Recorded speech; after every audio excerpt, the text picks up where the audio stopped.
제목을 하나님을 기쁘시게 하는 삶을 사는 방법 이렇게 해서 이제 1절부터 12절까지예요. 그래서 오늘 내용을 보면 어떻게 하면 하나님을 기쁘시게 할 수 있을까? 그 삶을 살아가는 방법에 대한 전체적인 내용을 좀 설명하고 있습니다. 그래서 우선 1절부터 보면 형제들아 우리가 너희 가운데 들어간 것이 여기 우리는 누구예요? 우리는 바울과 실라와 디모데가 되겠죠. 보통 이제 바울과 실라가 많이 이야기를 하는데 어찌되었든 1장 1절에 보면 바울과 실라와 디모데가 편지를 쓴다라고 되어 있기 때문에 바울과 실라와 디모데가 데살로니가 교회에 가게 된 것은 헛되지 않은 줄을 너희가 친히 아나니 이제 데살로니가 성도들이 스스로가 잘 알고 있다는 것이죠. 바울 사도가 이렇게 복음을 전한 것이 헛된 일이 아니었다는 것을. 자, 이제 2절부터 보면 2절 보면 너희가 아는 바와 같이 우리가 먼저 빌립보에서 고난과 능력을 당하였으나 데살로니가 교인들이 바울 사도와 실라가 디모데가 빌립보에서 고난을 당한 것을 잘 알고 있어요. 그 바울과 이제 실라가 빌립보에서 어떤 고난을 당했습니까? 성경을 읽다가 이렇게 너희가 아는 바와 같이 우리가 먼저 빌립보에서 그러니까 데살로니가 교회보다 먼저 개척된 교회가 이제 빌립보 교회잖아요. 그죠? 마게도니아에서 가장 먼저 개척된 교회인데 그래 빌립보에서 고난과 능력을 당하였으나 이런 얘기가 나오면 어떤 능력과 고난을 당하였을까? 이제 궁금해 보는 거예요. 성경 공부를 한다는 것이. 그렇지 않고 그냥 읽고 지나갈 수 있죠. 얼마든지 읽고 지나갈 수 있지만 또 우리가 묵상을 할 때는 어떤 고난을 당했을까? 어떤 고난을 당했나요? 빌립보에서 바울과 실라가. 그래서 잘 모르죠. 그냥 이렇게 우리가 데살로니가 읽으면 모르는데 이것을 알려면 어디를 봐야 됩니까? 네, 사도행전에 있죠. 그래서 이 빌립보에서 과연 바울이 어떤 고난을 당했을까를 알려면 사도행전 16장을 보면 됩니다. 그래서 16장 16절입니다. 귀신 들린 여종에 관한 얘기가 나와요. 우리가 잘 알고 있는 얘기죠. 그죠? 그럼 귀신 들린 여종으로 인해서 어떤 고난을 당했습니까? 바울이? 네, 감옥에 갇히게 되었죠. 우리가 이제 보통 그렇게들 많이 생각합니다. 아니 감옥에 갇힌 건 맞아요. 결론으로 이런 것들을 성경을 읽을 때 조금 유의해서 읽어야 될 필요가 있는 것이 이것을 이렇게 유의해서 접근하느냐 하지 않느냐에 따라서 전체적인 해석이나 이런 뉘앙스가 많이 달라져요. 그래서 우리는 귀신 들린 여종이라 하면 당연히 귀신 내쫓았는데 그래서 주인이 고소를 해서 감옥에 갇혔다. 이제 보통 이렇게 생각을 하잖아요. 그 내용이 맞죠. 전체적인 내용이. 근데 그 앞부분에 빠진 게 있습니다. 근데 바울 사도가 왜 귀신을 내쫓았을까요? 그 여종에. 이제 그것을 알아야 되는 거예요. 자, 보세요. 바울이 받은 고난은 감옥에 가기 이전에 먼저 받은 고난이 있어요. 귀신 들린 여종이 바울을 여러 날 동안 어떻게 했어요? 심히 괴롭게 함으로. 누가 누구를 괴롭게 했어요? 바울이? 귀신 들린 여종이 바울을 괴롭게 했어요. 그것도 며칠 동안, 여러 날 동안. 얼마나 괴롭게 했어요? 심히 괴롭게 했어요. 이것이 바로 귀신을 내쫓은 이유입니다. 이것을 강구하는 경우가 많아요. 그냥 읽다가 보면 바울이 복음 사역을 하는데 누가 따라다녔어요? 귀신 들린 여종이 따라다니면서 계속 바울을 괴롭게 한 것이에요. 바울이 심히 괴로워하여. 그러니까 심히 괴로워한 거예요. 그것도 하루 이틀 여러 날 동안 계속 졸졸 따라다녔다는 얘기죠. 이게 복음을 전가할 때마다 옆에 와서 귀신 들린 여종이 복음을 전가하는 것을 방해했겠죠. 그러니까 이건 오늘날로 말하면 우리가 오늘날 이제 21세기로 돌아와서 우리에게 비추면 어떤 게 될까요? 이걸 오늘날로 우리가 응용을 한다면 우리 삶 가운데 매일의 삶 가운데 응용을 한다면 뭐겠어요? 여러 가지 유혹이겠죠. 여러 가지 나의 영적 생활. 그러니까 복음을 전가하는 영적인 활동을 하는 것을 방해하는 것은 누구예요? 귀신 들린 여종이었죠. 매일 삶 가운데 내가 성경을 읽고 공부하려고 하는데 또 방해하는 그것을 하지 못하게 방해하는 것들. 때로는 육체적인 건강의 이슈, 또 여러 가지 또 유혹, 탐심, 또 인간관계 이런 것들이 있잖아요. 이런 것들이 바로 우리를 괴롭게 하는 거예요. 심히 괴롭게 할 때가 많잖아요. 그런 것에 영향을 받을 때. 그러니까 귀신을 내쫓은 결과는 어떻게 됩니까? 그 결과로 그냥 끝나지 않죠. 그 결과가 또 다른 결과를 낳게 되죠. 그래서 그 결과를 받은 주인이 결국은 바울을 관리들에게 데려가고 관리에서 다시 그 관리들의 상관으로 데리고 와서 상관이 결국은 옷을 찢고 매를 때리게 합니다. 그래서 이것이 두 번째. 첫 번째는 귀신 들린 여종으로부터 영적 괴롭힘을 당했어요. 상당히. 두 번째 괴롭힘은 뭐예요? 매를 맞았어요. 그리고 세 번째 괴롭힘은 뭐예요? 드디어 옥에 갇히게 된 것이에요. 그러니까 옥에 갇힌 것은 마지막 결론에 해당하죠. 그래서 그 전에 영적 괴롭힘과 그리고 또 매를 맞고 그리고 옥에 갇히게 된 이 세 가지의 고난과 능력을 당했습니다. 데살로니가전서 2장으로 돌아와서 2절 후반부입니다. 우리 하나님을 힘입어 많은 싸움 중에 하나님의 복음을 너희에게 전하였노라 라고 이야기했습니다. 2절 후반부에 보면 무엇을 데살로니가 교인들에게 전했다고 되어 있습니까? 이렇게 어렵고 힘든 상황 가운데 많은 싸움 중에 무엇을 전했어요? 하나님의 복음이에요. 나 자신의 복음이 아니에요. 내가 복음이 아니다 이 말이에요. 정말 오늘날 우리가 교회 안에서 우리 성도들도 또 교회 지도자들도 굉장히 유의해야 되는 겁니다. 그러니까 하나님의 복음을 전한 것이에요. 이게 주제입니다. 어떻게 보면 2장 1절부터 12절 다음에 이어지는 내용은 하나님의 복음을 어떻게 전했나, 내가 하나님의 복음을 전했다는 내용을 구체적으로 이제는 이어지는 3절부터 설명하고 있는 내용입니다. 그래서 우리가 무엇을 전해야 된다고요? 우리는 내가 복음이 아니라 하나님의 복음을 전해야 된다는 것이죠. 내가 복음을 전하는 것과 하나님의 복음을 전하는 것이 어떤 큰 차이가 있는지를 지금 3절부터 설명하는 겁니다. 자, 3절로 갑니다. 이제 그거 배경을 가지고 왜 하나님의 복음이라고 굳이 표현하는가? 그냥 복음을 전한다고 해도 되잖아요. 그죠? 보통 우리가 그럼 성도들 다 알아들을 텐데 굳이 거기에다가 이 수식어를 달았다는 얘기는 강조하는 거죠. 하나님의 복음을 너희에게 전하였다. 그러니까 바울의 복음을 전하지 않았다는 거예요. 바울 자신의 복음을. 그죠? 근데 요즘 그런 경향이 많잖아요. 특별히 이제 좀 교회 지도층이 또 유명해지신 분을 하다 보면 자신도 모르게 자꾸 자신에 관련된 또 자신이 주장하는 내용 이런 것들을 전하는 경우가 있거든요. 그러니까 그런 게 이제 유혹이에요. 사람들은 누구나 다 예외 없이.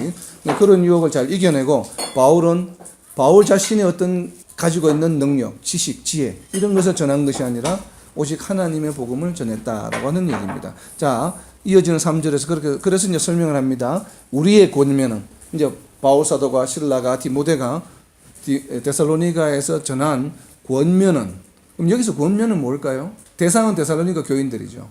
데살로니가 교인들에게 바울과 실라와 디모데가 했던 것을 이제 여기서 권면이라고 표현을 했는데, 읽을 때 그럼 권면은 무엇을 했지? 그 권면의 내용이 바로 뒤에 이어지죠. 권면의 내용이 무엇인지가 이제 이어집니다. 뒤에가 간사함이나 부정에서 난 것이 아니요 속임수로 아는 것도 아니라. 그러니까 전한 그 권면이 뭐냐 하면 세 가지가 아니에요. 그죠? 첫 번째가 뭐예요? 간사함. 두 번째는 부정에서 난 것. 세 번째는 속임수예요. 성경을 읽다가 이렇게 우리 한글 성경에 어떤 하나를 설명하기 위해서 지금 몇 번을 단어를 썼어요? 바꿔가면서 세 가지죠. 그러니까 이거는 병렬로 이렇게 계속 대상은 뭐예요? 권면이잖아요. 그죠? 권면 하나에 대한 것을 간사함이라고 또는 부정에서 난 것이 또는 속임수 이렇게 세 개로 표현한 것이거든요. 성경을 읽다가 이런 표현들을 나올 때 좀 표시를 해놓고 주의할 필요가 있습니다. 왜 그러냐면 우리가 말을 할 때 그냥 지금 우리가 이렇게 이야기하고 있는 것처럼 서로 내 뜻을 이렇게 전하는 거는 그냥 우리가 쉽게 해석할 수 있어요. 다른 랭귀지로. 근데 그것이 아니라 무엇에 대해서 귤이다, 귤은 시다, 달다 뭐 이렇게 계속 하나를 가지고 여러 개의 단어를 쓸 때는 그 원어가 가지고 있는 단어들의 느낌이 있잖아요. 그 느낌을 가지고 다르게 표현하는 거예요. 근데 이걸 다른 언어로 하게 되면 다른 언어도 거기에 1:1로 매칭돼서 이런 표현 이렇게 해서 딱딱 있으면 좋은데 그렇지 않은 경우가 많거든요. 성경을 읽다가 이렇게 하나를 가지고 여러 단어가 병렬해서 계속 열거해서 나올 때는 우리가 다른 성경을 좀 찾아보는 게 낫습니다. 그런데 이제 우리는 그렇게 쉽지 않으니까 우선은 그렇다면 우리의 권면이 있는데 이 권면을 세 가지로 표시해서 분명히 이 세 가지는 다른 거예요. 그죠? 유사하거나 다른 표현이기 때문에 이 세 가지를 하나의 조합으로 해서 그러면 케이스별로 이야기하는 거거든요. 케이스 1, 케이스 2, 케이스 3. 이렇게 이제 좀 우리가 바운더리를 두고 해석을 하게 되면 좀 수월해요. 그럼 자, 여기서 오늘 본문을 말한 간사함, 부정에서 난 것, 속임수. 요게 키워드잖아요. 속임수는 명확해요. 속이는 걸 말하는구나. 그럼 부정에서 난 것은 뭘 말할까요? 부정이라고 하는 우리 한글 단어가 두 가지 의미가 있죠. 올바르지 않다는 게 있고 부정은 뭐예요? 부정은 또 하나는 부정은 긍정의 반대. 노라는 의미 있고 부정이라는 것은 또 뭐예요? 뭔가가 탐욕스러운 것에 대해서 오염된 걸 말할 때 부정 탄다고 하죠. 그런 컨셉이 있잖아요. 그래서 부정에서 난 것이 아닐 때 여기에서는 녹에서요. 이게 순수하지 못한 거, 탐욕스러운 게 물든 거겠어. 그래서 이것은 영어 성경에서는 impurity라고 번역이 돼요. 제일 앞에 있는 간사함은 뭘까요? 그러게요. 이게 참 어려워요. 간사함은 왜 간사함이라고 번역을 했을까? 이런 간사인데 잘못 가르치는 잘 보이기 위해서. 미신 남들한테 그게 좀 이렇게 아부. 이렇게 아부하고 아부하고 그 사람 비유 맞춰서 그러니까 비유가 우리가 간사라는 예. 단어의 의미는 예. 간사한 거예요. 간신. 이제 상대방이 듣는 사람으로 하여금 듣기 좋게 네. 듣기 좋게 하는 거. 그러니까 이제 그러니까 그런 경우가 한 번에 있을 수 있겠죠. 그래서 이것을 영어 성경에 보면 13가지 버전 쭉 받아보면 어떻게 했냐면 크게 두 가지로 번역했는데 많이 번역한 거는 이것을 뭐라고 번역했냐면 error라고 번역했어요. error. 에러. 에러는 잘못 이게 좀 이제 이해가 잘 안 되죠. 네. 그러니까 좀 그러니까 잘못된 것이에요. error. 우리가 코딩할 때 error 된 건 잘못된 걸 말하는 거예요. 네. 그 다음에 또 한 단어는 deceit. 역시 속임으로 번역한 것이에요. 근데 이 속임수와 뒤에 나온 속임수는 뉘앙스가 많이 달라요. New American Standard에도 error로 번역이 되어 있고, New King James 버전에도 error로 번역이 되어 있고, 이렇게 이제 ESV에도 error로 다 번역이 되어 있습니다. 근데 error라고 하는 것은 뭔가 하면, error라고 하는 것은 어떤 거예요? 지금 목사님 말씀하신 것처럼 잘못 가르치는 거예요. 그러니까 error는 잘못하는 거잖아요. 그죠? 그러니까 권면을 했는데 그게 내가 잘못해서 한 것이 아니고, 처음엔 너희를 속인 것이 아니고, 그 다음에 내가 욕심을 한 것도 아니고, 그러니까 세 가지의 지금 요소가 되죠. 내가 에러라 하는 것에는 그러면 내 의도가 들어가 있을까요? 들어가 있지 않을까요? 거기는 안 들어가 있을 것 같아요. 그렇죠. 네. 뉘앙스가. 네. 원래 영어 단어에 에러라고 하는 것은 내 의도가 들어가 있는 게 아니에요. 그러니까 소프트웨어 엔지니어가 코딩을 할 때 잘못한 걸 에러라고 그러거든. 일부러 잘못한 게 아니에요. 했는데 하여튼 잘못이 된 거예요. 자기도 모르게. 실수. 그러니까 실수 개념이죠. 그죠? 그러니까 자기도 모르게 에러가 들어가 있는 거예요. 네. 이걸 말하는 거예요.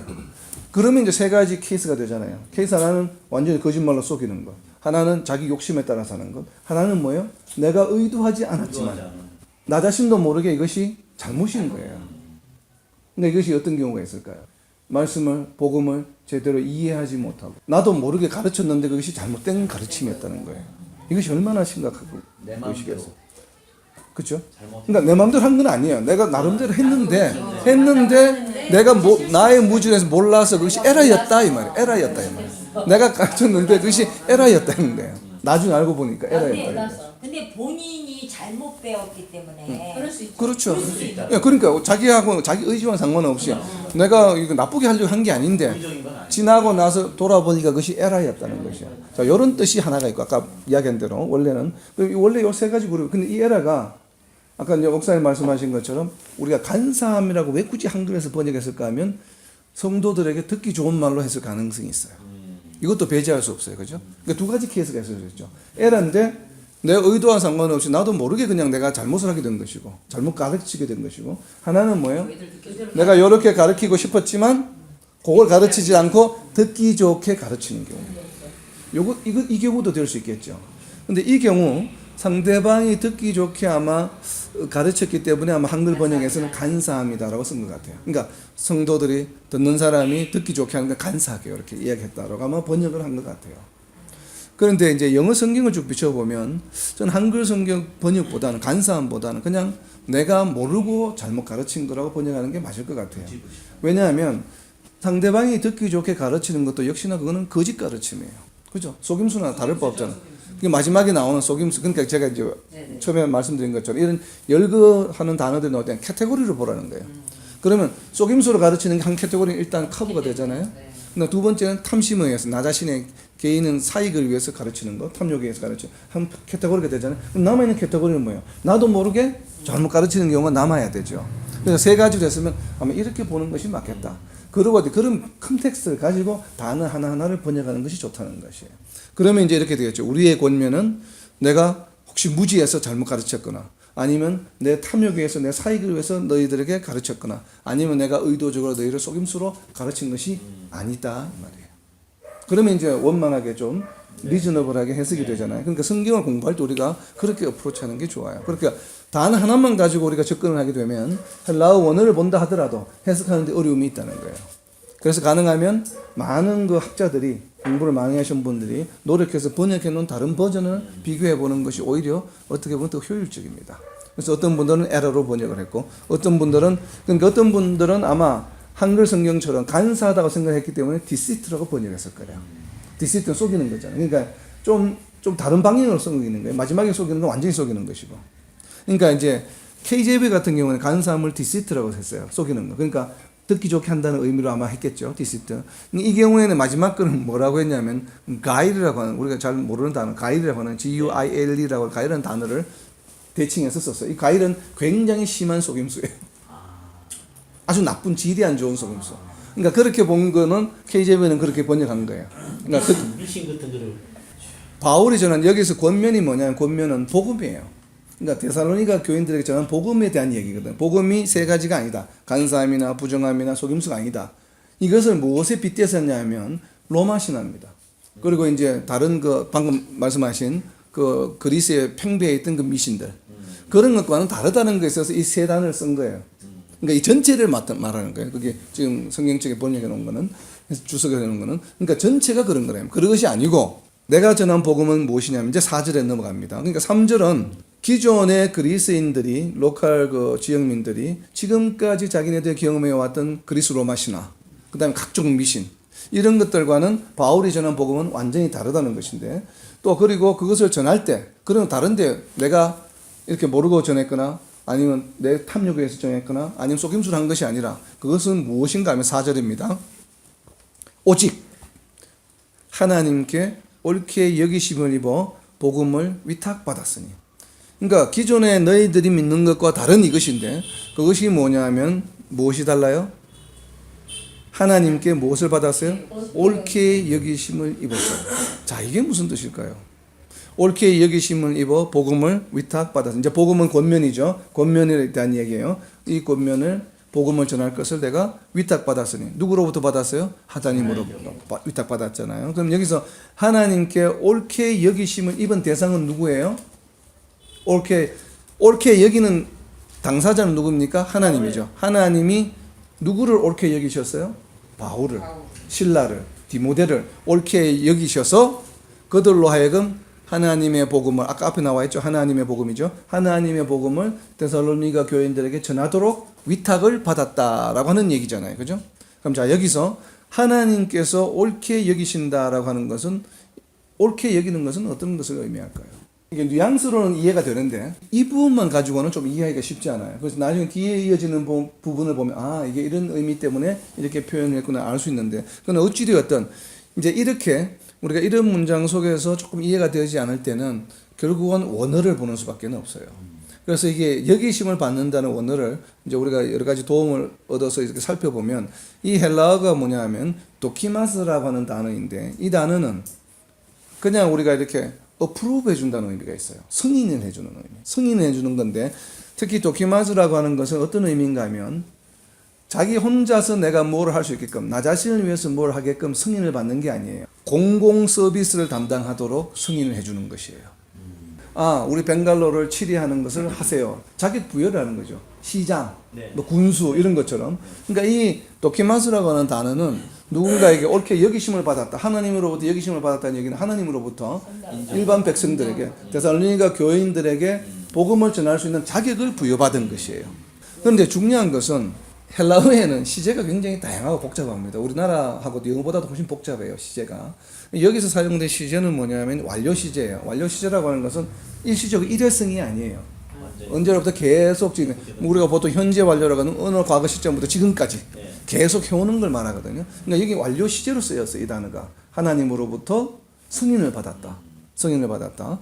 그리고 또 이 승인을 받는데, 이 승인을 받는다가 아까 공공 서비스를 위해서 승인을 받는다고 했잖아요. 그럼 승인을 할 때는 뭔가 기준이 있어야 되죠. 그렇죠? 그냥 아무나 뽑아서 네 지금부터 이게 아니고, 이 승인, 도키마즈라고 하는 단어는 승인을 해주는데 그것을 승인을 받기 위한 사전 단계가 있어요. 그러니까 승인을 해주는 사람이 자세하게 조사를 해요. 그 대상을 자세하게 세세하게 평가를 하고 심사를 한 다음에 그것을 통과하고 나서 그 결과로 승인을 해주는 것이에요. 이 도키마즈라는 단어가. 그렇다는 얘기는 하나님께서 완료 시제요, 어떤 시점부터 지금까지 바울이 계속 해왔던 선교 사역, 여러 가지 복음을 전하는 것들 하나님께서 어떻게 해요? 세세히 조사를 하고 계속 심사를 하고 평가를 해서 그것이 제대로 했네, 제대로 했네, 제대로 했네, 제대로 했네, 제대로 했네. 자기 욕심으로 탐욕을 하지 않았네, 속임수로 하지 않았네. 수행 평가네. 그러니까 이것을 에러로 전했는데 잘못 전하는 게 없네. 만약 잘못 전하는 게 있었으면 어떻게 돼요? 에러가 있으면 승인이 취소가 되겠죠. 그러니까 그것을 의미해요. 그러니까 이게 우리가 굉장한 사실은 그 의미가 있어요. 그러니까 하나님께서는 어떻다고요? 그럼 바울을 계속 지켜보고 계신다는 거죠. 복음 전하는 자를 그냥 내버려 두고 위탁을 하고 나서 하나님이 그냥 네가 알아서 잘해봐 이러지 않으신다는 거예요. 네, 목사님들뿐만 아니라 성도들도 베드로전서에서 우리가 뭐라고 죄사자. 특히나 이제 교회 지도자들은 더 해야 되겠지만 성도들도 예외 없어요. 하나님께서 어떻게 하신다고요? 다 일일이 하는 것들을 언제 시점부터 태어나서 지금까지 오늘 이 시점까지 다 자세하게 일일이 조사한 결과 뭐예요? 아 바울아, 넌 그래 앞으로도 계속 복음을 전해. 내가 위탁할게. 승인을 어째요? 계속 해주고 계시다는 거예요. 제가 오늘 이 말씀을 묵상하면서 그걸 깨달아서 그래서 교회가 처음에 개척해서 잘 성장하다가 크고 유명한 교회가 되었을 때 자꾸 문제가 생기는 이유가 계속되는 조사 속에서 걸리는 게 있는 거예요. 그죠? 그러니까 하나님께서 어떻게 해요? 문제가 생겨서 승인했던 것이 취소돼서 계속 하지 못하게 하는 상황이 일어난다는 것이 이제 이해가 되는 거예요. 이게 그래서 그렇구나. 하나님께서는 물론 한번 안수해서 목사를 안수하고 한번 하고 이렇게 하지만 그건 그걸로 끝나는 것이 아니라 계속해서 도키마스 끊임없이 위탁하는 상황에서는 계속해서 그것을 세세하게 일일이 점검하고 계시다는 거예요. 우리가 이 원리를 이해를 해야 돼요. 이게 일회성이 아니라 항상 하고 계시다는 것. 그래서 만약 잘못된 길로 간다면 갈 수 있잖아요. 때로는 유혹에 빠져서, 때로는 내가 뭔가 부족해서. 그랬을 때는 하나님께서는 제재를 가하신다. 성인했던 것을 취소하시고 일시적으로 중단하시고, 이제 일종의 말로 정학이죠. 정학에서 또 회개하고 돌아오면 다시 또 이렇게 하는 것들이, 이것이 바로 뭐예요? 하나님은 이것을 뭐라고 불러요? 하나님의 특성. 그래서 우리가 하나님을 아는 것이에요. 그래서 이런 성경 구절을 보면 앞에다 뭐라고 적어놔야 돼요? 그래서 이 4절 앞에다가 지라고 딱 적어 놓으세요. 이건 무엇에 관한 거예요? 하나님의 특성. 하나님이 우리에게 어떻게 섭리하시는가를 보여주시는 거잖아요. 아주 대표적으로. 그죠? 하나님께 옳게 여기심을 입어. 이것은 뭐예요? 항상 진행되는 것이다. 완료형이라고 하는 것. 우리가 이것을 잊어서는 안 돼요. 그래서 성도라면 누구나, 특히 교회 지도자들은 하나님으로부터 승인을 받는 삶을 살아가야 돼요. 그래서 이어지는 구절에 뭐예요? 위탁받은 자로. 왜 우리는 그럼 하나님의 승인을 받아야 될까요? 내 것이 아니기 때문에 그래요. 하나님으로부터 위탁받았기 때문에. 그러니까 위탁해 주신 분의 승인을 받아야 되잖아요. 그죠? 그래서 위탁받은 자로서 위탁해 주신 분의 의중대로 전해야 되는 것이에요. 그래서 갈라디아서 2장 7절에 보면 베드로와 바울 사도를 서로 이렇게 역할 분담을 시키셨어요. 하나님께서 갈라디아서 2장 7절에 보면, 그래서 2장 7절에 이렇게 되었어요. 도리어 그들은 내가 무할례자에게 복음 전환을 맡은 것이 베드로가 할례자에게 맡은과 같은 것을 보았고, 그러니까 베드로는 유대인들에게, 바울은 할례 받지 않은 이방인들에게 이제 위탁해 주셨다라고 하는 것을 말씀하는데, 이 위탁받은 것의 의미가 그냥 단순히 우리가 위탁받았다고 생각하면 안 돼요. 이 데살로니가전서 2장 4절을 보면 굉장히 엄중한 말씀이죠. 세세토록 도키마서 계속 세세하게 심사하시면서 평가하시면서 그것을 인정해 주시는 것이에요. 그렇기 때문에 우리는 어떻게 해요? 하나님으로부터 위탁받았기 때문에 누구 중심이 되어야 되고, 복음을 받는 사람이 중심이 아니라 하나님, 내게 위탁을 해주신 분의 의중에 맞게끔 해야 되죠. 복음을 받아들인 사람이 의중에 맞게 복음을 전하는 것이 아니라 누구의 나에게 위탁해 주시고 나를 승인해 주실 분의 의중에 맞게끔 복음을 전하고 말씀을 전해야 된다는 것이에요. 자, 이것이 이제 기본이 돼야 돼요. 누구의 중심으로 해야 된다고요? 우리에게 위탁해 주신, 승인을 해 주신 하나님의 의중, 하나님의 뜻, 그것을 항상 최우선으로 해서 그것에 맞게끔 해야지, 사람 듣는 사람의 의중에 맞춰서 그 사람의 어떤 것을 포커스를 맞춰서 복음을 전하거나 교회 사역을 하거나 우리가 선교 사역을 하거나 우리 해서는 안 된다 이 말이에요. 말씀을 전할 때. 이것이 대단히 중요해요. 그죠? 자, 이것이 되면 그 다음 이어지는 말이 금방 이해가 됩니다. 4절에 이어집니다. 우리가 이와 같이 말하면, 그러니까 자기가 권면한 내용들이에요. 데살로니가 교회 가서 이와 같이 말하면 무엇 때문에? 사람을 기쁘게 하려 하면. 이제 이해가 되죠. 왜요? 우리에게 위탁한 자가 중심이 되어야 되기 때문에. 그러니까 사람을 기쁘게 하려 함이 아니요 오직 우리 마음을 어떻게 한다고요? 감찰하시는 하나님을 기쁘시게 하려 함이라. 자, 이제 이해되겠죠. 감찰하신다는 거예요. 이 감찰을 왜 하셔요? 뭘 하시기 위해서? 승인을 해줄까 말까. 승인을 해줄까 말까를 결정하시기 위해서 뭘 하셔요? 오직 우리 마음을 감찰하신다. 이것이 하나님의 특성이에요. 그러니까 하나님의 특성을 이해한다는 것이 대단히 중요한 것이에요. 하나님 우리가 사랑하시면 뭐든 다 해준다.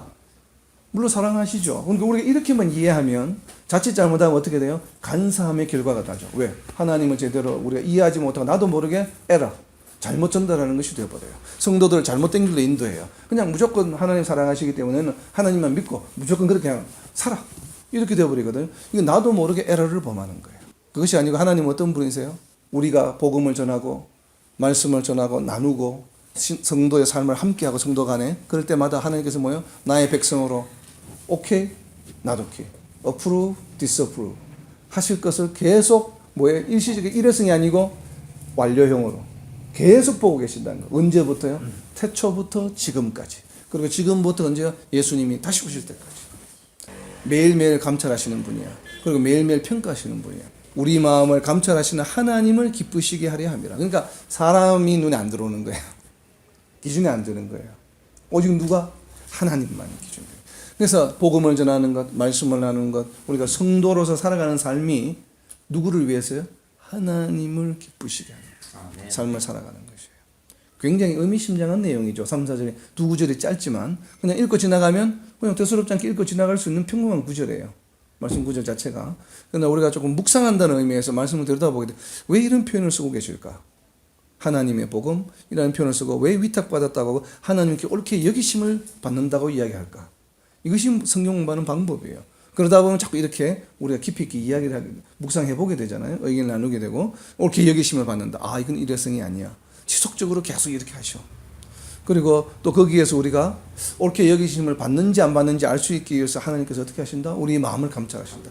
내가 하는 행동이나 내가 하는 말만 감찰하시는 것이 아니고 말은 그럴듯하게 하고 행동도 그럴듯하게 해요. 새벽 기도에 나오고 주차 봉사 열심히 하고 막 열심히 하는 것처럼 보여요. 근데 그 마음속에 정말 나를 기쁘게 하게 사는 것이야? 정말 나를 사랑해? 마음을 보신다는 거예요. 행위를 보시는 것이 아니라. 그죠? 네, 그래서 마음을 감찰하시는 하나님을 기쁘시게 하려 함이라. 하나님을 기쁘시게 하기 위해서 우리는 그걸 사는 거예요. 왜냐하면 하나님께서 우리를 창조하신 목적이 바로 뭐예요? 하나님 우리를 창조하신 목적이 뭐라고 우리가 공부를 했습니까? 하나님이 세상을 창조하시고 우리를 창조하신 목적이 바로 뭐예요? 우리와 함께 동행하기 위함. 하나님 우리와 함께 동행하시기 위함이에요. 그죠?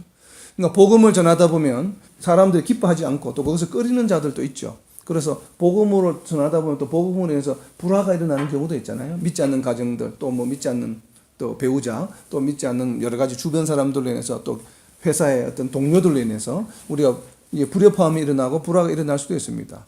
때로는 또 복음 때문에 지금 뭐 인도 상황처럼 시련을 당할 때도 있고 또 핍박을 당할 때도 있죠. 그렇지만 그 모든 것들은 바로 뭐예요? 사람들로 인해서 일어나는 것이죠. 어떤 사람이 나를 좀 싫어해요. 복음을 전하는 것을. 어떤 사람이 좀 꺼리게 해요. 어떤 사람은 또 막 이렇게 막 핍박을 해요. 근데 이건 다 뭐예요? 사람에 관한 것이죠. 그래서 그 사람이 뭐라 하든지 우리는 복음을 전하는 이유는 뭐예요?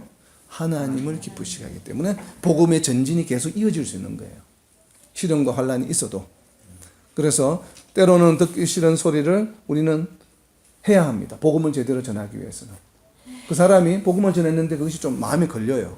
뭘 한 걸 하기도 그럴 수 있잖아요. 말씀 나누다 보면 좀 마음에 좀 이 가시가 되는 말들이 있다 이 말. 그렇지만 그 가시가 그 사람의 삶을 바꾸어서 참된 복음의 길로 가게 하기 때문에 때로는 듣기 싫어도 해야 되는 것이에요. 왜냐하면 사람을 기쁘게 하려고 하는 것이 아니라 그것을 또 그 사람이 올바른 길로 돌아오게 되면 누가 기뻐하셔요? 하나님이 기뻐하시기 때문에. 그래서 하나님의 기쁨을 바라보고 복음은 증거해야 되는 것이에요. 그래서 사람들이 들어서 기분 좋은 말만 해서는 안 되는 것이에요. 왜냐하면 그것은 하나님을 기쁘시게 하는 것이 아니기 때문에. 정말 조심해야 됩니다. 그래서 5절 이어집니다. 그러니까 이제 5절이 쉬워져요. 너희도 알거니와 데살로니가 교인들아 너희도 알지 않느냐 우리가 아무 때에도 아첨하는 말이나 탐심의 탈을 쓰지 아니한 것. 자, 아첨하는 말은 아까 간사함과 비슷하죠. 네. 그 다음에 탐심의 탈은 뭐예요? 중간에 부정한 비슷하죠. 아니하는 것을 하나님이 정언하시느냐. 하나님이 어떻게 정언하셔요? 바울이 지금 복음 전가하는 것이 계속 이어지는지 안 이어지는지 너희가 봐라. 내가 잘못했다면 하나님은 스톱시키실 거기 때문에 자격을 박탈하시기 때문에 더 이상 되지 않는다. 그런데 복음을 내가 계속 전하고 있지 않느냐. 지금 고린도에 와서 또 다음에 그죠? 그렇다는 얘기는 바울 자신이 지금 하나님으로부터 어떻게 했다고요? 어프루브를 계속 지금 받고 있다는 얘기거든요. 그것이 바로 하나님이 주문하시는 거야. 지금 이 얘기인 거예요. 그러고 보니까 이제 좀 이해가 되죠. 하나님이 정언하고 그럼 하나님 어떻게 정언하실까? 데살로니가 성도들에게 봐라 복음이 계속 전진이 이루어지고 있지 않느냐 하는 내용입니다. 자 이렇게 아까 우리의 마음을 감찰하신다고 그러셨잖아요. 그럼 하나님께서 도대체 어떻게 하실까? 이와 유사한 이것을 뒷받침하는 성경 구절들이 많습니다. 구절들을 이제 보면 그러니까 하나님이 정언하시는데 하나님이 어떻게 정언하셔요? 정언하시는 방법을 보면 예레미야서 32장 19절에 있습니다. 예레미야서 32장 19절. 우리가 많이 찾았던 성경 구절이죠. 요 예레미야서 요 구절을 좀 외워두시는 게 좋아요. 예레미야서 32장 19절. 주는 책략에 크시며 하시는 일에 능하시며 인류의 모든 길을 주목하시며 그의 길과 그의 행위의 열매대로 보응하시나이다. 그래서 정언하시는 거예요. 왜? 보응이 되기 때문에.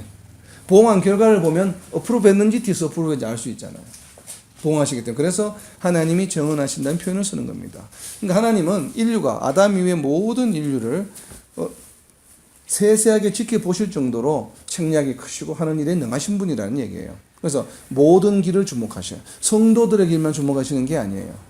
성도가 아닌 사람들의 길도 다 주목하셔요. 모든 길을 주목하시면 그의 길과 그의 행위의 열매대로 그대로 보응하시기 때문에 정은으로서 정인으로서 계속 역할을 하신다는 얘기죠. 이런 유사한 성경 구절이 욥기 28장에 되어 있습니다. 욥기 28장을 넘겨보시면 욥기 28장 24절 이거 좀 찾기가 쉬우니까 들어보세요. 욥기 28장 24절에 보면 이는 그가 땅끝까지 감찰하시며 온 천하를 살피시며 욥기 28장 24절에 보면 하나님은 땅끝까지 감찰하시고 온 천하를 살피셔요. 왜 감찰하시고 살피십니까? 어프로브 디스어프로브를 결정해야 되기 때문에. 그냥 하시는 게 아니에요. 그리고 행위대로 보응하시기 때문에 하나님의 특성이시거든요. 행위대로 보응하시고 그냥 막 이렇게 막 무슨 일을 행하시는 게 아니라 이 말이에요. 하나님은 우리 사람들에게 무슨 일을 역사하시고 간섭하셔서 하실 때는 어떻게 하셔요? 보응하시는 것이지. 그냥 기분대로 하나님 기분대로 막 이렇게 하시는 게 아니라 이 말이에요. 뭐 하신다고요? 하나님 특성은 반드시 보응하시는데 그 보응의 기준이 뭐예요? 우리가 행한 대로 보응하신다고 하는 것. 그러다 보니까 하나님께서는 땅끝까지 온 천하를 늘 감찰하시고 살피고 계세요. 그래서 이제 욥기 조금 뒤로 넘겨서 보면 34장 21절에 좀 더 자세하게 나와 있습니다. 구체적으로 어떻게 땅끝까지 감찰하시며 온 천하를 살피시는지를 욥기 34장 21절에 있습니다. 21절에 보면 그는 사람의 길을 주목하시며 사람의 모든 걸음을 감찰하시나요. 가는 방향도 보십니다. 이 사람이 지금 뭘 하려고 하지? 신학 공부를 하려고 해. 이건 방향이잖아요. 길이잖아요. 길이죠. 모든 길을 감찰하시면 그러면 나는 앞으로 신학 공부를 할 거야. 길이 방향이 정해졌어요. 그걸 감찰하셔요. 그런데 신학 공부하는 그 과정도 감찰해. 신학 공부한다 이것만 감찰하시는 게 아니고 뭐요? 내딛는 발걸음 하나하나를 다 감찰하십니다. 내딛는 발걸음 가는 길만 하시는 게 아니라요. 나는 복음을 앞으로 전할 거야. 그것만 전해 안 전해 이것만 감찰하시는 건 복음을 전하는 구체적인 행동, 방법, 매일매일의 노력 이런 것까지도 뭐예요? 걸음걸음마다 감찰하신다. 이걸 이제 아주 좋은 말씀하시는데 한 면을 보면 무섭게 느껴지죠. 한 면을 보면 뭐예요? 얼마나 든든한 힘이 됩니까? 내가 발걸음 내딜 때마다 앞에 함정이 있나 없나 감찰해 주시는 거예요. 야 거기 감찰해. 글로 가면 안 돼. 왼쪽으로 내디뎌. 이렇게 하시고. 그죠? 또 누군가가 내 길을 가는데 앞에 막았으잖아요. 막았으면 하나님께서 알아서 그것을 걷어내 주시고. 이 감찰하신다는 앞에 두 가지 측면이 있는 거예요. 방금 말씀하신 것처럼 우리가 하나님을 경외해야 되는 기준이 되는 것이고 하나님 항상 지켜보고 계셔. 무섭다. 야, 잘못하면 안 되지. 이게 있을 수 있고 또 내가 살다 보면 어렵고 힘든 일을 항상 닥치게 되잖아요. 인카운터, 우리가 인카운터라는 표현을 쓰잖아요. 하게 됐을 때 우리가 뭐예요? 내 힘이 아니라 하나님은 내가 든든한 백이 있기 때문에 하나님이 다 알아서 해결해 주실 거야. 앞에 수풀이 막 완전 밀림이야. 도저히 길이 없는 밀림이라 이 말이야. 헤쳐나갈게. 직장도 하고 돈도 벌어야 되고 하고 뭐 공부도 해야 되고 할 게 얼마나 많은데 사람들 이거 어떻게 헤쳐나갈까? 앞에 안 보이잖아요. 솔직히 깜깜하잖아요. 근데 걱정할 필요가 없는 거예요. 왜요? 나는 어쨌든 이 숲을 지나가야 돼 저기까지. 근데 그 길을 걸음걸음을 누가 해주신다? 감자 하나님께서. 때로는 요리조리로 샛길로 가게 하시고 때로는 앞에 바위도 치워주시고 강도 건너게 해주시고 하나님 함께 하신다. 그냥 내버려 두시지 않는다. 그래 너 성경 신학 공부해 하고 내가 가만 모르고 이렇게 끝날 때까지 2-3년 기다려보자 하나는 이러시지 않는다. 걸음걸음을 해주신다는 거. 우리가 이걸 잘 명심해야 돼요. 욥기가 욥기 34장 21절 다시 읽습니다. 그는 사람의 길을 주목하시며 사람의 모든 걸음을 감찰하시나요. 그리고 잠언에 보면 또 말씀이 유사한 말씀이 있습니다. 잠언 16장 2절에 보면 사람의 행위가 자기 보기에는 모두 깨끗하여도 내가 보기에 내가 하는 게 바로 하는 거가 전부 깨끗한 것 같아요. 그러나 여호와는 뭘 하시냐면 심령을 감찰하시는. 그러니까 그 의도와 의중이 상당히 중요한 거예요. 무슨 일을 할 때. 심중을 보시는, 심령을 감찰하시는 하나님. 그리고 뒤로 넘겨서 잠언 21장 2절에도 보면 말씀이 있습니다. 21장 2절에 보면 사람의 행위가 여기도 비슷해요. 사람의 행위가 자기 보기에는 모두 깨끗하여도 앞 구절은 똑같죠? 16장 2절과 깨끗하여도 여호와는 심령을 감찰하시느니라. 같은 말씀이 유사한 말씀이 있습니다. 그러니까 16장 2절과 21장 2절. 그래서 이렇게 감찰하신 결과를 뭘 해요? 승인하시는 거죠. 데살로니가 전서 2장 4절에 하나님께서 바울을 옳게 여기셨다. 옳게 여기심을 어떻게 알겠어요? 우리의 삶의 결과를 보면 아는 거예요. 아니, 왜냐 하나님 딱딱 이렇게 옳게 여기셨기 때문에 뭐래요? 바울로 하여금 계속 사역을 감당하시게 하시는 거예요. 그러니까 옳게 여기심을 받은 결과가 하나님을 기쁘시게 하는 일이다 이 말이에요. 그래서 복음을 전하는 일이고 그 복음을 전하는 일을 계속 해나가게 되는 거죠. 그러니까 하나님을 기쁘시게 하는 것은 무슨 일인가 하면 하나님을 기쁘시게 하는 것이 그럼 헌금을 많이 하는 것이에요? 아니에요. 하나님을 기쁘시게 하는 일은 한 가지예요.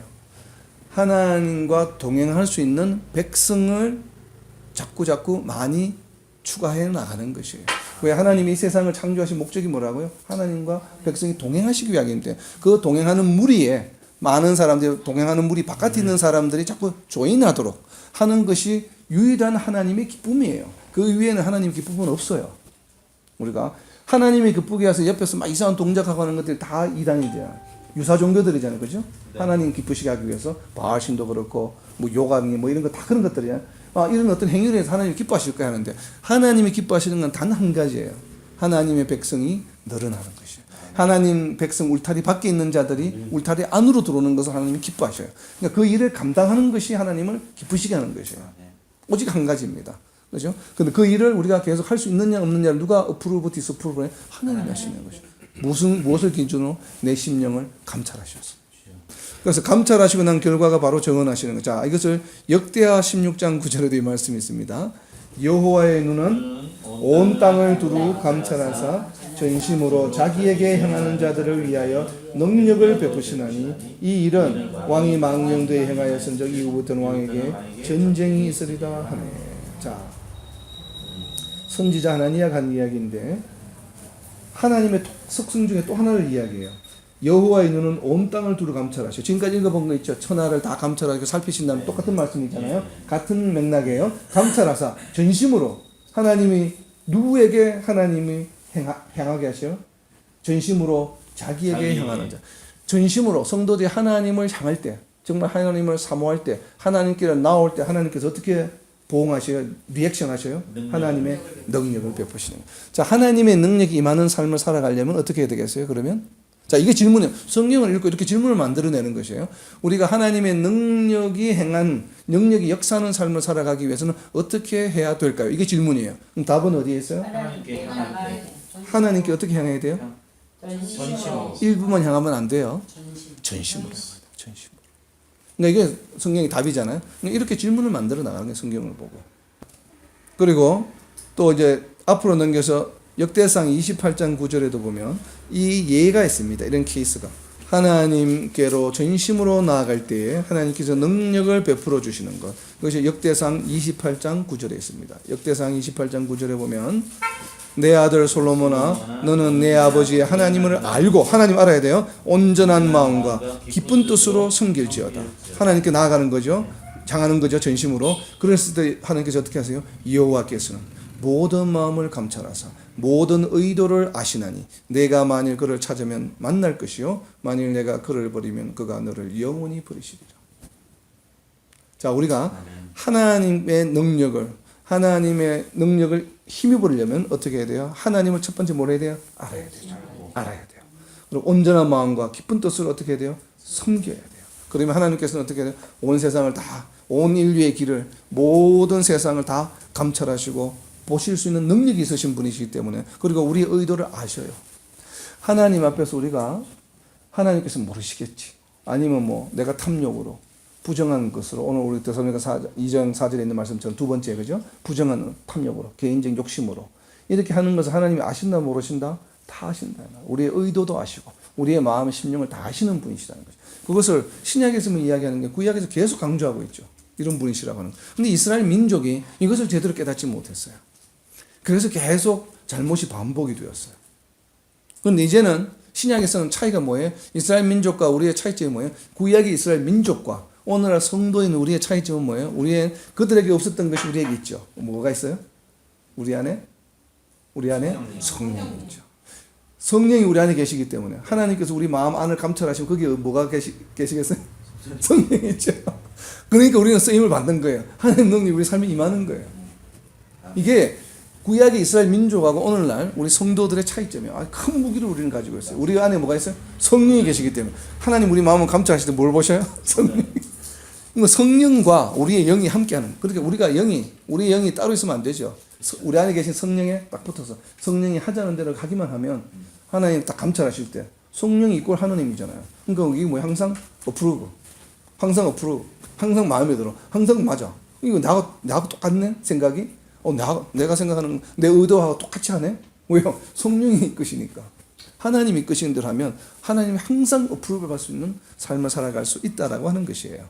이것이 차이점이에요. 우리에게 주어진 특권이에요. 예수님이 오셔서 죽으시고 부활하시고 나서 우리에게 성령을 보내주신 것을 누리는 오늘날 성도들의 특권이에요. 이게 엄청난 특권이죠, 사실은. 그래서 우리가 이것을 잘 알고, 그래서 이렇기 때문에 하나님이 우리에게 정언한다는 거, 간증이 되시는 거예요. 하나님 우리의 간증이 되시는, 우리를 정언하신다. 이렇게 된 거죠. 자, 6절입니다. 6절 이어지는 말씀. 또한 우리는 바로 바울, 실라, 디모데죠. 너희에게서든지 다른 이에게서든지 사람에게는 뭘 한다고요? 영광을 구하지 아니하여. 이제 쉽죠. 앞에 다 그런 내용이기 때문에. 왜요? 우리에게 위탁해 주신 분을 우리는 바라만 봐야 되기 때문에, 기쁘시게 해야 되기 때문에 사람의 영광을 우리는 구하지 않는다. 왜? 우리는 위탁받은 자들이기 때문에. 위탁하신 분을 따라가는 것이지, 위탁받은 자들이 다른 사람들의 수준을 따라가서는 안 된다는 거죠. 그래서 사람으로부터 영광을 구하지 않아요. 그렇기 때문에 사람들의 영광을 구하지 않기 때문에 사람들이 내가 뭔가 열심히 했는데, 우리 같은 교회에 있는 성도, 내가 교회에서 뭔가 열심히 일했어요. 복음을 전하고 말씀도 나누고 열심히 교회에서 봉사했는데 옆에 있는 성도들이나 목사님이나 교회 지도자들이 알아주지 않아요. 그럼 내가 서운할까요? 안 할까요? 서운하지 않아요. 서운할 필요가 없죠. 왜? 인간의 마음으로. 하나님께서 다 알고 계시기 때문에, 하나님 우리는 기쁘시게 하기 위해서 그걸 했기 때문에 알아주든 무시하든 몰라주든 상관이 없는 거예요. 그죠? 그러니까 교회에 분란이 있을 수가 없어요. 교회 분란에 상당히 많은 것들이, 내가 열심히 교회에서 했는데 왜 내 장로 안 시켜줘? 왜 안수 집사 안 시켜줘? 왜 우리는 이렇게, 왜 나를 이렇게 대접해? 이런 경우가 많잖아요, 교회 안에. 근데 그럴 필요가 없죠. 이제 그런 마음을 가지고 또 그런 말을 한다는 것은 벌써 그 교회 공동체가 어떻다는 얘기예요? 하나님을 기쁘시게 하는 교회가 아니라 사람을 기쁘게 하는. 벌써 이 땅에 포커스가 맞춰져 있는 교회 공동체예요. 그래서 우리가 정말 회개해야 돼요. 그러니까 오직 우리는 뭐예요? 하나님 위에 위탁하신 분을 중심으로 살아가는 삶. 그리고 7절입니다. 우리는 그리스도의 사도로서, 이제 7절부터 5절, 6절하고 뉘앙스가 좀 달라요. 5절, 6절은 조금 어떻게 보면 네거티브한 요소들이죠. 근데 이제 7절부터 12절까지는 포지티브한 5가지입니다. 그래서 바울 사도가 정말 하나님으로부터 위탁을 받은 자로서 또 승인을 받은 자로서 7가지를 했어요. 5절, 6절에 1, 2, 5절에 하나, 6절에 하나 했죠. 5절에서는 뭐였어요? 아무 때나 아첨하는 말이나 탐심의 탈을 쓰는 이런 것들을 안 했다 이 말이에요. 그리고 6절에서 뭐예요? 두 번째입니다. 사람에게서 영광을 구하지 않았어요. 이제 세 번째, 7번째입니다. 세 번째, 여기서는 무엇을 하냐면 그리스도의 사도로서 마땅히 권위를 주장할 수 있으나 어떻게 됐어요? 유모같이 성도들을 대했다라는 것이에요. 성도들을 인도했다는 거예요. 유모라고 하는 것은 우리가 나누었죠. 바로 어린 아기를 가진 엄마를 말하는 것이에요. 유모로서 이렇게 다른 아기를 돌봐주는 것이 아니라 자기 아기를 말하는 것이에요. 이제 젖먹이 아기를 가진 엄마, 젖먹이 아기를 가진 엄마가 아기를 대하듯이 성도들을 서로 대했다는 것이에요. 인내심이 필요합니다. 그렇죠. 그냥 그저 사랑이잖아요. 잘못해도 그저 울어도 대소변을 해도 그냥 더럽다고 하지 않고 그냥 채워주고 깨끗하게 해주고 먹여주고. 이것이 바로 성도들 간에 이렇게 해야 되는데, 그 이유는 바로 무엇이에요? 뭐 때문에? 사람으로부터 영광을 구하는 것이 아니라 내가 이렇게 유모처럼 잘해줬는데 너는 왜 그렇게 나한테 해? 이러면 안 된다 이 말이에요. 그죠? 근데 이렇게 하는 이유는 하나님이 기뻐하시고 또 하나님께서 그렇게 하는 나의 뭘 보셔요? 심령을 보시고 감찰하시고 내 의도를 보시고 그 사람을 돌봄을 받는 사람을 기쁘게 하려고 하는 것이 아니라 하나님을 기쁘시게 하기 위해서 내가 이렇게 대해주는 것을 보시고 나를 어떻게 하셔요? 계속적으로 완료형, 지속적으로 앞으로도 하나님의 쓰임에 계속 사용하시겠다고 하는 approve. 그죠? 2장 4절에 있는. 2장 4절에 있는 말씀이 굉장히 중요한 말씀이에요. 그죠? 그래서 approve. 하나님께서 계속 하기 위해서 그렇게 했다는 거예요. 자, 8절입니다. 우리는 이같이 너희를 사모하여 하나님의 복음뿐, 하나님의 복음이라는 얘기 앞에 나왔죠. 세상에 다른 어떤 내 자신, 내가 복음 혹은 세상의 어떤 논리나 철학이 아니라 하나님의 복음뿐 아니라 우리의 목숨까지도 너희에게 주기를 기뻐함은 너희가 우리의 사랑하는 자들이라. 내 목숨을 바쳐서까지도 성도들을 위해서 이 복음을 제대로 전하고 하는 거예요. 복음을 전하는 일. 왜요? 하나님이 기뻐하시는 일이기 때문에.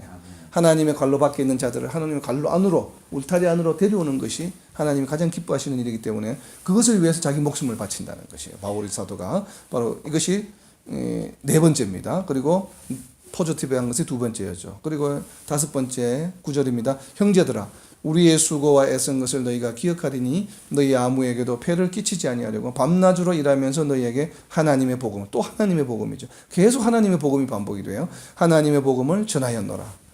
그냥 교회 지도자로서 헌금으로 조금 생활비를 지원받고 해도 되는데도 불구하고 자기는 장막을 천막을 만들어서 계속 하면서 성도들에게 폐를 끼치지 않기 위해서 이렇게 했다라고 하는 거예요. 근데 이 얘기는 우리가 데살로니가 후서 3장 7절에 보면 우리가 너희와 함께 있을 때에도 너희에게 명하게 누구든지 일하기 싫어하거든 먹지도 말게 하라 돼. 아마 데살로니가 교회 성도들 중에 좀 이렇게 게으른, 근데 아마 이 게으름에 천성적으로 게으른 것이 저는 좀 다르게, 우선 천성적으로 게으를 수가 있고요. 두 번째는 복음을 받았잖아요. 복음을 받았으니까 뭐예요? 영생을 얻은 존재잖아요. 예수님이 곧 재림하신다고 그래요. 당시만 해도 예수님 곧 오신다고 그랬잖아요. 그러니까 세상에 종말이 와요. 그러니까 일 안 해. 오실 때까지 네. 일해야지. 종말론자들이 쏟아부는 그럴 수 있죠. 잘못 이해된 거죠. 이게 뭐예요? 에라죠. 에라죠. 에라. 이것이 바로 에라예요. 몇 년 안에 예수님이 오시면 내가 열심히 해서 지금 뭐 하면 뭐해. 그냥 있는 것 가지고 잘 먹고 지내면서 예수님 오시면 나는 그냥 천국 갈 거야. 이렇게 생각할 수 있잖아요. 그렇죠? 이것이 에라라고 하는 것이에요. 그런 의미가 아니라는 거예요. 복음은. 그래서 바울 사도가 그것을 이야기하는 거예요. 그렇지 않고 야 그렇다면 내가 왜 이렇게 천막 만들고 또 복음 전하고 지금도 이렇게 내가 열심히 하고 있느냐. 그 본을 보여주는 그런 복음은 그런 것이 아니다. 세상을 그냥 초탈하고 아무것도 안 해도 되겠네. 나는 어차피 천국 갈 텐데 뭐. 이렇게 살아가는 삶이 아니라는 것이에요. 그것을 지금 하기 위해서 자기가 밤낮으로 애를 써서 일을 했던 거예요. 얼마나 참. 그러면 더 존경스럽죠. 그렇죠. 존경스러운 거죠. 얼마나 존경. 그러니까 이렇게 해야 된다는 그럼 거죠. 더 갖다 주시고. 네, 성도의 삶이 이래야 된다는 것이에요. 갖다 줘도 된다고. 본인 스스로 알아서 스스로다. 그러니까 아니. 해를 그러니까. 끼치지 않으려고 하시는 그렇지, 분한테 뭘 갖다 줘. 다음 10절입니다. 10절에 보시면 우리가 너희 믿는 자들을 향하여 성도들이죠. 믿지 않는 자들 말하는 것이 아니에요. 그죠? 10절에 보면 믿는 자들을 향하여 어떻게 거룩하고 옳고 흠없이 행하였는지에 대하여 너희가 증인이요 하나님도 그러하시도다. 그러니까 바울 사도와 실라와 디모데가 너희 성도들이 보기에도 그들의 삶이 어떠냐면 거룩하고 옳고 흠이 없어요. 그러니까 너희가 증인이 아니에요. 너희가 받지 않느냐. 그리고 또 더불어 누가 또 증인이에요? 하나님도 그러하시다. 이렇게 하나님도 증인이 되신 이유는 바로 무엇이라고? 하나님께서는 온 천하를 세상 끝까지 다 보살피고 감찰하시는 분이시기 때문에 내가 그 감찰의 범위를 벗어날 수 없는 거예요. 다 보고 계시기 때문에 보시고서는 어떻게 하셔서 하나님께서 어프로브 해주셨거든요. 내가 하나님 일을 잘 감당해라 계속. 그러니까 내가 흠이 없고 다 옳게 행하였다. 하나님이 이렇게 정언하시지 않느냐. 그리고 너희도 받지 않느냐. 이것이 성도의 삶이 되어야 돼요. 그리고 이것이 특히 교회 지도자들은 더 그러해야 되겠죠. 거기에 나의 탐심, 나의 욕심, 내 자신의 성과 이런 것이 드러나서는 안 됩니다. 추워도. 그러면 하나님께서 다 감찰하시고 심령을 다 보신다고 보시고 나서 어떻게 하시겠어요? 당분간 한 2박 3일 동안 disapprove, 정학 이렇게 된다 이 말이에요. 그래서 우리는 그래서 하나님을 두려워하고 아까 내 두 가지 측면에는 하나님을 두려워하고 하나님께서 모든 걸 다 해주실 거예요. 다 나와 함께 하시고 내가 지금 이렇게 힘들지만 다 보고 계셔 이것을. 그리고 내 심령을 지금 다 읽고 계셔. 그러니까 얼마나 위안이 되고 기도할 수 있는 마음이 생기잖아요. 그죠? 그런 것. 10절, 11절입니다. 너희도 아는 바와 같이 우리가 너희 각 사람에게 아버지가 자기 자녀에게 하듯 권면하고 위로하고 경계했다는 거죠. 권면할 때 어떻게 했어요? 막 질책하고 꼬집고 막 상처를 주기 위해서 하는 게 아니고 누가 아버지가 아들에게 하듯이 사랑하는 마음으로, 그죠? 사랑하지만 그래도 야단을 쳐야 되잖아요. 바른 길을. 그게 아버지의 마음이잖아요. 그래서 아버지의 표현을 쓴 거예요. 마음은 아프지만, 매를 드는 아버지가 참 마음은 아프지만 그래도 바로 하게 해야 되기 때문에 하는 그 사랑하는 마음으로. 그러니까 성도들이 뭔가 잘못하는 것을 보면 이렇게 못 본 척하고 지나쳐야 돼요? 어떻게 해야 돼요? 권면해야 돼요. 때로는 듣기 싫은 소리일 수 있죠. 근데 뭐 싫은 소리 해서 막 핀잔하듯이 막 집사 그러면 돼? 뭐 목사 그러면 돼? 장로 이렇게 하면 안 되고 그렇게 하라는 얘기가 아니고 아버지가 자녀를 대하듯이 아들을 권면하듯이 하라는 거예요.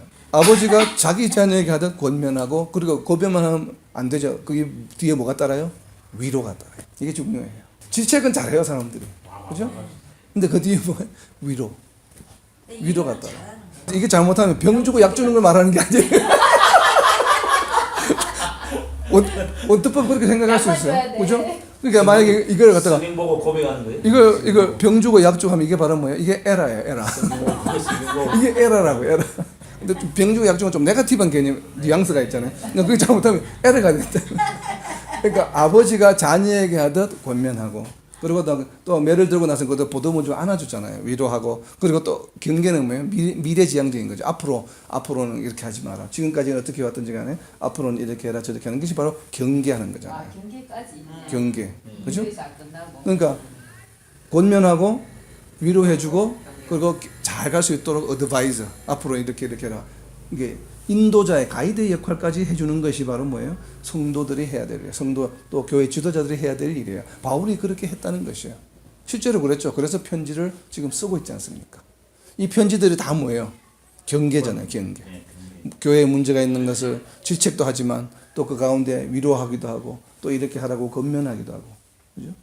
바로 이러한 것들이에요. 그래서 이게 7가지예요. 오늘 12절까지 한 것이 바울 사도가 어떻게 사역을 감당해내는지를 나타내는 7가지지만 우리가 사실 7가지의 포커스를 맞추는 성향이 있어요. 저도 그랬고. 그렇지만 그것보다 더 중요한 말씀은 오늘 3절 4절에 있는 말씀이에요. 그죠?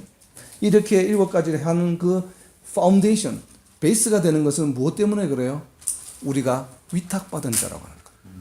그래서 내가 복음을 할 수 없다는 것이죠. 위탁해 주신 분의 뜻을, 인텐션을, 그분의 뜻을 전해야 되는 것이에요. 그러다 보니까 사람을 바라보지 않기도 해요. 사람이 영광을 구하지 않아요. 사람을 기쁘게 하려고 하지 않아요. 때로는 사람을 기쁘게 하지 못하고 화나게 할 수도 있고, 때로는 가시가 되는 거지만 그래도 하나님을 기쁘시게 하는 거기 때문에 때로는 권면하고 말씀을 제대로 올바르게 증거해야 되는 것이에요. 그리고 그 증거하는 가운데서 나 자신의 공명, 나 자신의 공적, 나 자신의 능력, 야 내가 뭐 교회를 지금까지 12개를 뭐 개척했고 또 이런 걸 뭘 했고, 이런 공명이 과시나 드러나면 된다 안 된다? 안 된다는 것이에요. 왜? 그 드러나는 순간에 2장에는 두 번째요.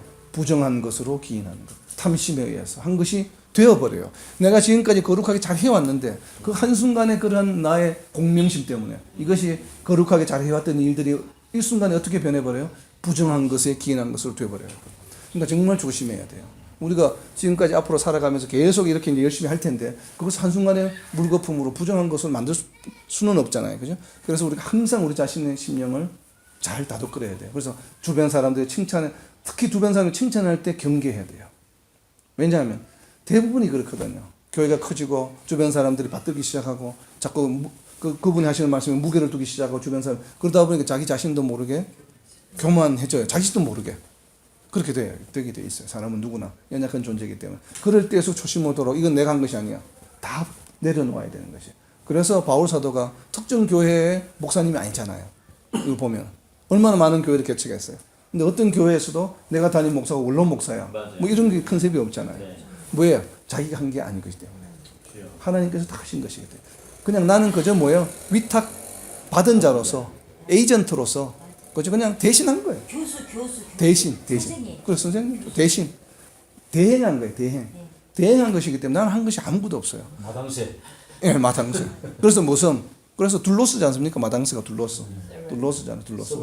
그죠? 그러다 보니까 하나님께서 항상 심령에 저게 정말 둘러쓰러 하나, 서번트로 하나, 아니면 주인으로 하나, 안 하나를 보시는 거예요. 심령. 겉으로 하는 거는 몰라요. 똑같아요. 나타나는 모습은. 그러나 심령이 둘러써야 주인이야. 지금 이걸 보시는 거예요. 심령을 감찰하신다. 그걸 감찰하시는 순간에 내가 주인이라고 생각하시는 순간에 판단을 어떻게 하셔요? 부정한 것으로 기인했다. 이렇게 판단하시고 뭘 해요? disapprove. 이 원리를 우리는 이해해야 돼요. 그래서 오늘 2장 1절부터 12절까지는 하나님이 우리의 삶 가운데, 성도의 삶 가운데, 복음의 전진 역사 가운데 어떻게 섭리하시는가. 그 기준은 모든 우리 심령을 감찰하시고 지속적으로 일회성이 아니라 과거부터 지금까지 쉼 없이 계속 평가해 오셨다는 것. 그리고 지금도 평가하고 계시다는 것. 그리고 앞으로도 평가하실 것이라고 하는 것을 잊어서는 안 돼요. 그렇기 때문에 바울이 이 7가지로 할 수 있었던 것이에요. 이렇게 5절부터 12절까지. 그래서 이러한 정말 하나님 지금도 이 순간에도 지금은 보고 계시는 거예요. 우리의 마음속에 무엇이 있는지, 우리가 어떻게 하시는지를 감찰하시고 그것에 따라서 어떻게 하셔요? 내딛는 발걸음마다 일일이 다 주목하시고 보응하신다라고 하는 것. 그래서 우리와 함께 하시는 하나님이심을 믿고 전진하는 우리 BKC Biblical Knowledge Center가 되기를 예수님의 이름으로 선포합니다. 아멘.